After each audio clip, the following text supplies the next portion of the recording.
What we're going to do this term is make a game for the year 2. So you will open up Scratch, which will be on your desktop. Oops, a daisy, let me make it the full screen. I'm doing this on my MacBook, but it'll be the same on the PC. You will get this coming up the first time, and I trust the Scratch team. Remember, we talked about them being from MIT University in America. So you can share the data with them. That doesn't really matter what you do. So what we want to do is to get the sprite to move around in a random way. Now, in the past I did it just getting it to move a few steps and then turning, but I noticed this little piece of code here, which is glide for 1 second to a random position.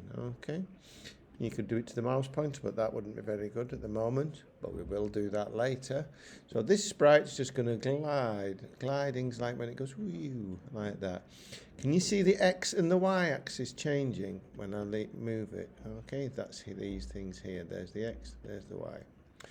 What else might we need to do? Well, we need to start it. So if you remember from last year, usually we start it when that is clicked. And then we try it. Trial and error. So it's moving for a second to there.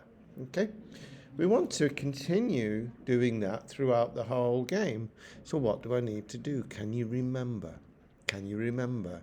Can you remember? Yes, we need to do a repeat or a loop. And what we can do here is do the forever loop. That means as long as the game is running, essentially. Really, that's what that means. Okay, so I'm going to give it a click and see what it looks like. Okay, well, he's going off. Oh, he might go. I'm not sure if he will go off. I'm going to stop that. Off the screen. You see how his legs go off the screen there? So there is another little piece of code that we can add to tell it not to go off the screen. And that is how it moves, doesn't it? Here it is. Can you see it? If on the edge, bounce. Now, do I want it inside the loop? I think I do. And then I'm going to use trial and error and see what that does. Okay. It's not going off the screen now. Oh, well, he bounced off then, I think. Oh, he's going upside down. You might want it to go upside down. You might not. Remember from last time, we can change things like that using trial and error. If you click on the direction thing and you put it on that, he will always stay in that kind of upright position. If you click on the size and change that, I'm going to do it to 50. I don't know why, for some reason it was difficult to put it in with the year 5s. So there we go, and I'm going to see how that looks. Stop, and I'm going to make it full screen, and I'm going to see what happens there.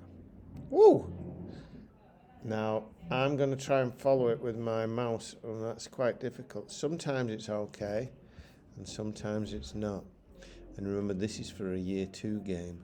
So I might say glide for 2 seconds and see, pressing it again, if that slows it down. That does slow it down. Will I be able to follow it with my mouse pointer? Yes. So you might have to adjust that, make it 1.5 seconds. But then you need to remember that it's not a year 6 kid that's doing it, it's a year 2 child that will be doing it. At the end of every lesson, you save to your computer and you can call it your name. Mine would be John. 6E, let me pretend I'm in 6E, and it would be week 1. And then I save it. You need to check where it saves it to here. I'll tell you in the lesson because it's different on your PCs.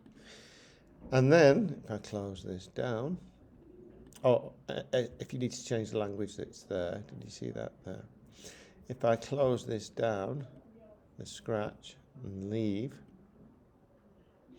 when I go into it again, it won't be there, but I can upload it. I think that's the terminology they use. So Scratch opens up again. This is Imagine being next week.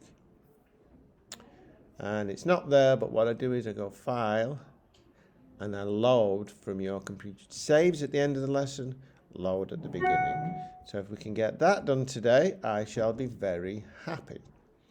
Good luck with the start of this Scratch project.